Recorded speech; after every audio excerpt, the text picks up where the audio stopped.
Скільки б поверхів не було у вашому багатоквартирному будинку, людина підсвідомо завжди тягнеться до землі.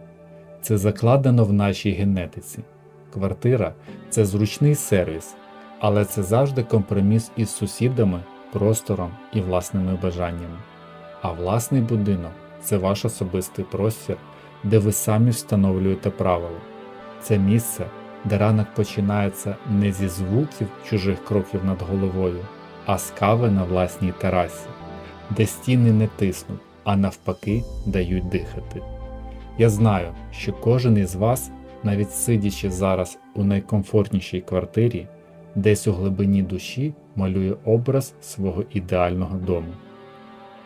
Сьогодні я покажу вам проект, який руйнує стереотипи про те, яким має бути одноповерховий будинок.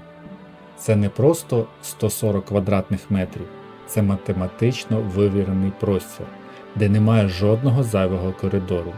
Цей проект народився не на порожньому місці. Це еволюція мого попереднього планування на 136 квадратів. Ви писали мені в коментарях свої ідеї, ви критикували, ви пропонували, і я вас почув. Я взяв найкраще, кардинально змінив екстер'єр, додав плаский дах для сонячних панелей і створив планування, яке здивує навіть скептиків. Я впевнений, що будинок має служити вам, а не ви будинку. Моя мета – показати вам, як правильна архітектура вирішує щоденні побутові конфлікти ще до їх виникнення. Сьогодні ми розберемо цей проект до гвинтика. Ми пройдемося його кімнатами, поговоримо про інженерію, фасади та ті самі життєві сценарії, про які багато хто забуває на етапі малювання красивих картинок. Мене звати Юрій Дуднік, я архітектор. Влаштовуйтесь зручніше, це буде детальна та дуже відверта архітектурна екскурсія. Сьогодні я покажу вам проект, який руйнує стереотипи про те, яким має бути одноповерховий будинок. Це не просто 140 квадратних метрів, це математично вивірений простір, де немає жодного зайвого коридору. Цей проект народився не на порожньому місці. Це еволюція мого попереднього планування на 136 квадратів. Ви писали мені в коментарях свої ідеї, ви критикували, ви пропонували, і я вас почув. Я взяв найкраще, кардинально змінив екстер'єр, додав плаский дах для сонячних панелей і створив планування, яке здивує навіть скептиків. У цьому варіанті я зробив кардинальний крок, поміняв місцями вітальню та кухню, якщо порівнювати з попередньою версією. Для того, щоб отримати одночасний розкішний доступ до терас, як із зони відпочинку, так і зони готування. Це повністю змінює динаміку літнього життя в будинку. Вітальня тут вийшла просторою, понад 28 квадратів, але її секрет не тільки в площі. Цей об'єм працює ще й тому, що транзит до приватних кімнат проходить не через темні вузькі коридори, а через простір вітальні. Це візуально робить приміщення ще більшим. Я передбачив тут місце для каміну. Це може бути стильний окремо стоячий камінофен або масивний класичний цегляний камін. Це не просто елемент дизайну чи місце, де гріє кіт спину. Сьогодні це гарантія вашого спокою. Резервне джерело тепла – це вже не розкіш, а базова потреба сучасності. І вечорами міжсезоння цей камін буде збирати навколо себе всю родину. А тепер погляньте на кухню площею понад 22 квадрати. Я вирішив її максимально розвантажити. Знаєте цей вічний біль, коли кухня заставлена шафами під саму стелю? Тут я виділив лише одну основну площину під робочу поверхню та мінімально необхідні шафи. Центр композиції – великий стіл. Це місце для гучних сніданків усією сім'єю та комфортних посиденьок з друзями. Я прагнув до чистоти простору, до того самого мінімалізму, де очі відпочивають. Але куди ж сховати всі запаси, кухонні комбайни та 3 види мультиварок? Для цього я інтегрував сюди окрему комору майже на 3 квадрати. Зверніть увагу, вона має власне повноцінне вікно. Це невеличке, але стратегічне надважливе приміщення. Це саме та чарівна кімната, де зникає весь побутовий хаос, залишаючи вашу кухню ідеально чистою для глянцевих журналів. Це місце, куди можна заховати продукти, яким не місце на виду. Залишаємо галасливу денну зону і переходимо до приватної частини. Почнемо з майстер-спальні – кімнати господарів. Я проєктував її у найкращих традиціях здорового сну. Це означає, що у самій кімнаті немає жодних громістких шаф-купе, які з'їдають простір і повітря. Тут лише велике ліжко, тумби та телевізор, якщо він вам потрібен. Вся магія схована у прохідному гардеробі, через який ви власне і потрапляєте до кімнати. Ось вам класичний життєвий сценарій. Хтось із пари повертається додому дуже пізно. Раніше це означало б увімкнути світло в спальні, шукати піжаму, гримати дверцятами шафи і гарантовано розбудити кохану людину.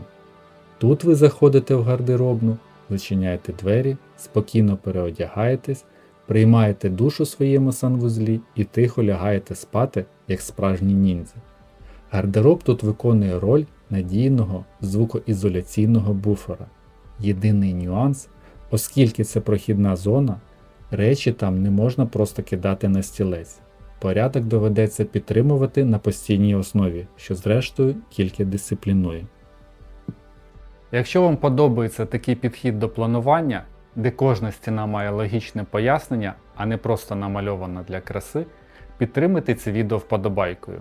Я створюю цей контент, щоб підняти загальний рівень інженерної та архітектурної свідомості. Підписуйтесь на канал, попереду ще дуже багато складних завдань, які ми будемо вирішувати разом.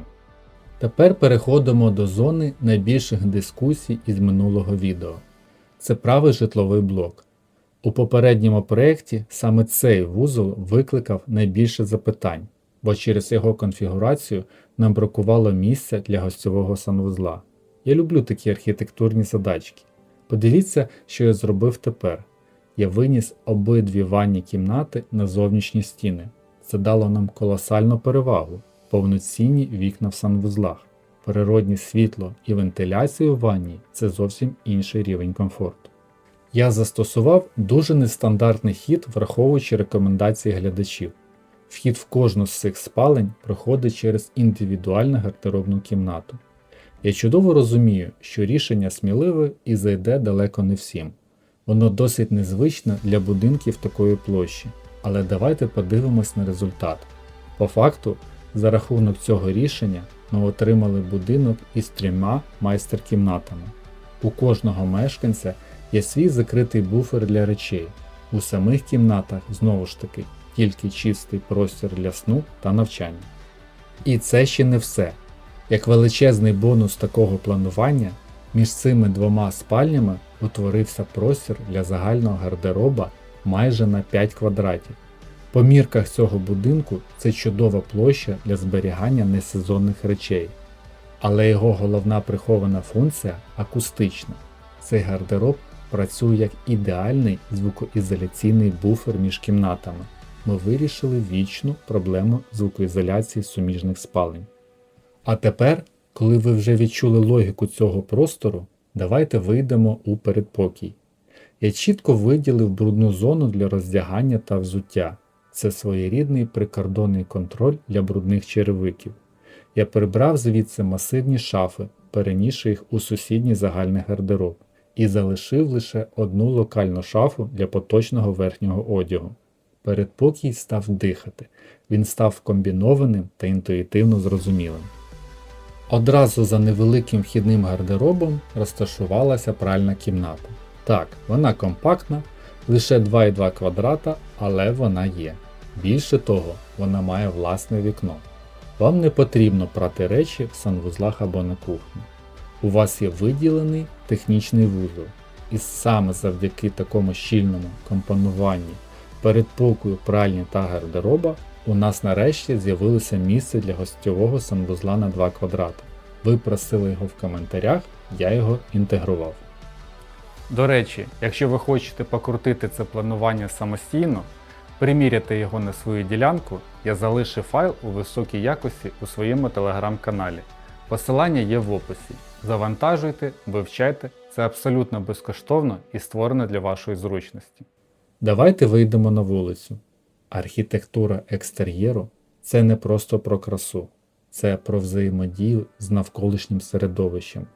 Цей плаский дах, ці строгі прямі лінії, вони вже зробили левову частку роботи за нас. Нам залишилося лише підкреслити ці форми правильними матеріалами. Я обрав поєднання темного дерева та світлої штукатурки. Це контраст, який завжди виглядає дорого і з часом не втрачає своєї актуальності. Будинок ніби вростає в ландшафт, стаючи його логічним продовженням. Зверніть увагу на передню частину будинку. Я спроєктував тут цікаву гібридну терасу. Її ліва частина працює як повноцінний широкий ганок, який зустрічає вас і ваших гостей. Центральна частина – це вихід з вітальні, а права частина – це персональний вихід із майстер-спальні. Вона свідомо зроблена невеликою. Я не хотів перевантажувати передній фасад масивними конструкціями, тим паче, що у нас є грандіозна основна тераса з другої сторони. Задній фасад розкривається великими площами скління. Я знаю, що багато хто досі боїться великих вікон. Існує міф ще з 90-х років, що це занадто холодно і шалено дорого в опаленні. Я як архітектор вам кажу, сучасні теплі віконні системи за своїми характеристиками дозволяють мінімізувати теплотрати до рівня енергоефективних конструкцій. Можливість розсунути ці двері влітку і об'єднати вітальню з терасою – це те, що піднімає рівень вашого життя на голову. Якщо ви ніколи не жили в такому просторі, спробуйте орендувати подібний будинок на вікенд. Я гарантую, ви більше не захочете дивитись на світ через маленькі бійниці стандартних вікон. І наостанок, про найважливіше технічне рішення цього проєкту. Давайте подивимось на дах. Це ідеально рівна площина, це не просто данина сучасному дизайну. Це ваш особистий, прихований від сторонніх очей стадіон для побудови сонячної електростанції. Площі тут вистачить із величезним запасом, щоб перекрити всі потреби будинку. Кардинальна різниця заключається в тому, що всі вузли, панелі, кріплення завжди знаходяться в повному доступі. Ви можете спокійно піднятися і обслужити систему. Пласка покрівля сьогодні – це ваш перший і найголовніший крок до повної енергетичної автономності. Це інвестиція, яка окупається вашим спокоєм. Архітектура – це живий процес. І мені критично важливо знати, що ви думаєте. Яке ваше враження від такого незвичного планування з 3 прохідними гардеробними? Чи готові ви до таких сміливих рішень заради особистого комфорту?